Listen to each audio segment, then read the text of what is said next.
Okay, let's do this one. We have a product rule to start with. Okay, we're not going to start with a chain rule. If you want to start with a chain rule, you need to have a function inside a function. Now, try as you may, you will not be able to write this y as a function inside a function. So we'll start with product rule rather. So what are we going to do? Well, we have a u, and we have a v. So y prime is going to be u prime v plus u v prime. All right, what's u prime? Well, the 2/3 comes down. You get x plus 1. Subtract 1 from the exponent, giving me a minus 1/3. Times the derivative of the inside function, which would just be a 1 there. So there's my u prime. Then v I just copy out.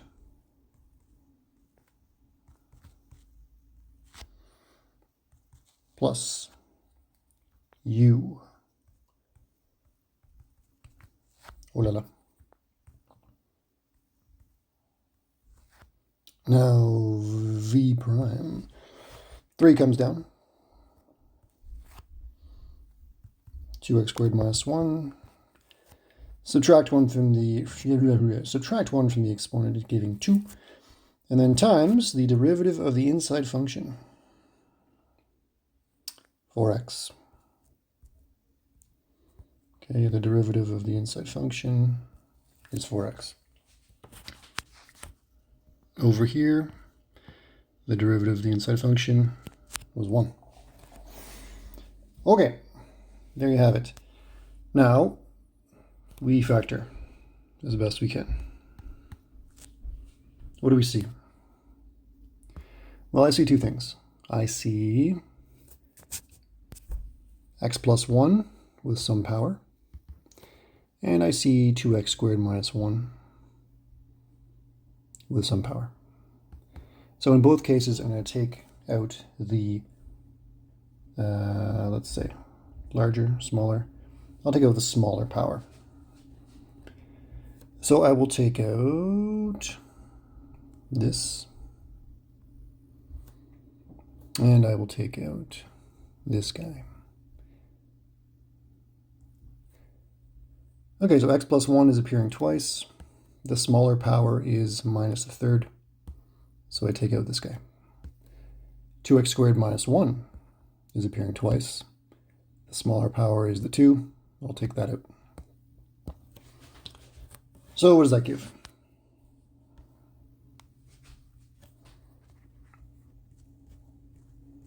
X plus 1 to the negative 1/3.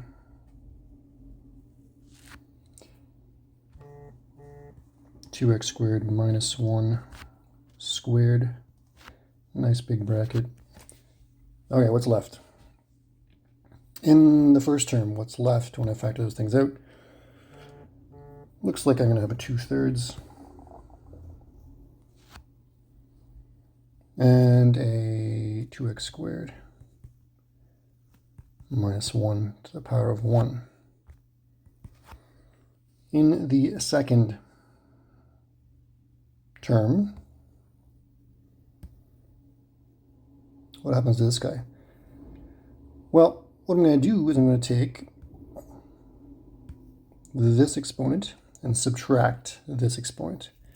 So 2/3 minus negative 1/3, giving me 1. So I get x plus 1 to the power of 1. Okay, when I factor this out, in effect, I'm dividing this guy by this guy.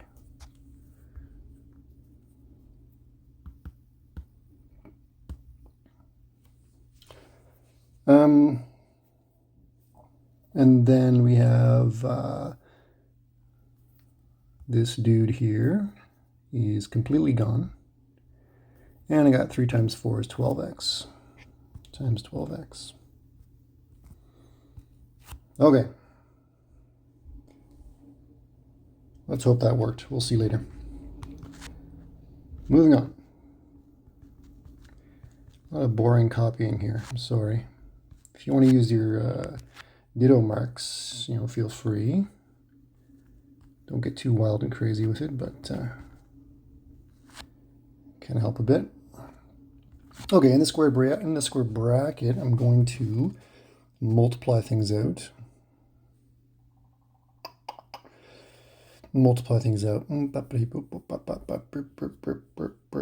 Yeah, why not? 4/3 x squared minus 2/3 plus 12x squared plus 12x. And then what?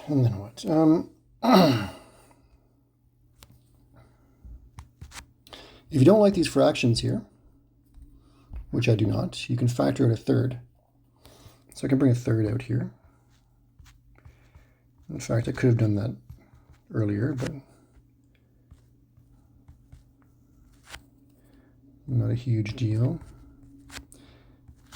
So I'm factoring a third out of this bracket here, this square bracket. And what that does for me is it clears my denominators. Effectively, dividing by a third is the same as multiplying by 3. So I get 36x squared plus 36x.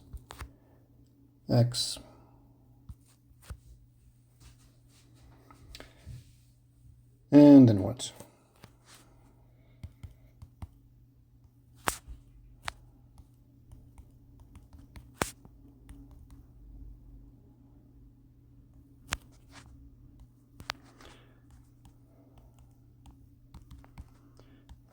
Copy. What's happening here? 40x squared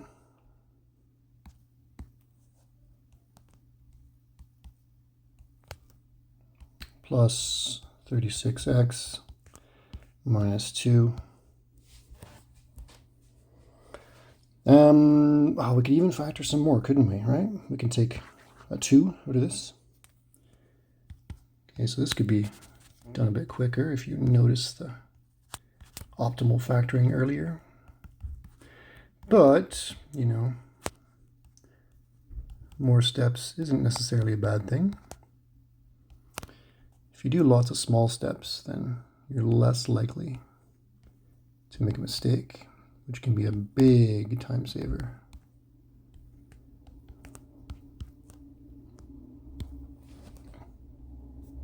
Okay. Pause and copy that if you haven't done so already.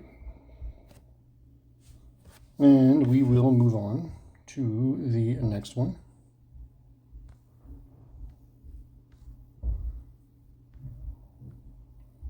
Okay, so here we have a triple layer guy, which is immediately a chain rule. Okay, I can take this one and I can write it as outside function f, and inside function g. Okay, so indeed y does equal f with g plugged in. Okay, so in this case I can and should use chain rule to begin. So y will be f prime with g plugged in times g prime of x. And we'll take this slowly. So f prime is cosine, right? Cosine is my f prime. But then I gotta plug g in.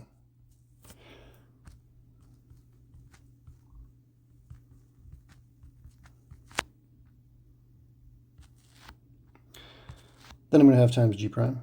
Well, let's just leave that to the next step, just to not get too aggressive here. What do you think? I lost a bracket. Okay, so now I'm going to work on this prime here. So I got my ditto. I'm not going to change that one. I focus my attention here. Okay, now I have an inside function, 10, and an outside function, f. I use chain rule again. So derivative of cos is minus sine. So I got minus sine, that's my f prime, with the g plugged in, times g prime, which is secant squared.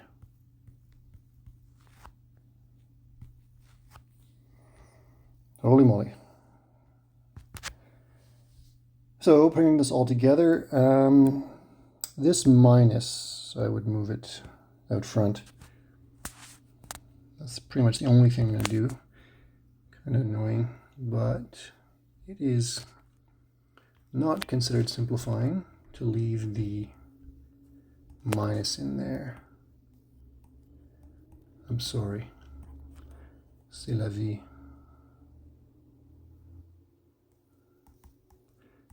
Bop, boop, beep, beep, boop. All right. What do you think?